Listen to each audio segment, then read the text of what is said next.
All right, Math 20s, we've been talking chapter 1, sequences and series, and we had a quick intro example to what was an arithmetic sequence.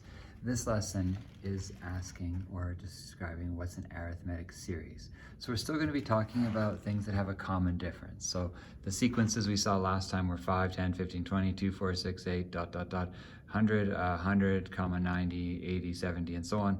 But they always had one thing in common, that is that they were either going up by the same amount or down by the same amount every time. Well, if we take those lists of numbers and instead of just listing them, we're adding them up for various reasons. So even if I take the exact same numbers, if I'm asked to add those numbers up, I now have what's called a series. So they'd be asking me to find the sum of the first two terms in a series. Well, the sum of these first two terms would be 15. The sum of the first three terms would be that plus that is 30. The sum of the first four terms, so S4, would be adding those guys all together. I'd be up to 50 and so on. So they could ask you for the sum of however many terms they want. So you'll be asked for sums, and you have two formulas on the formula sheet that will be useful depending on the situation. One obviously a little more complicated than the other. These are both on your formula sheet.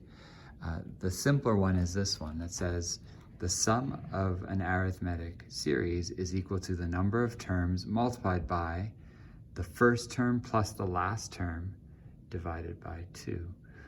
That one works great if you have the first term and the last term. This is the key one here. If you have Tn, you have the last term you're adding, and you know how many terms you have, this formula is quite quick.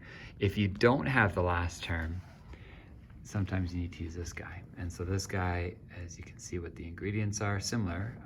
Sn is equal to the number of terms is n, 2 times T1, so you do need to know the first term. You need to know the number of terms again for n, but D, you need the common difference.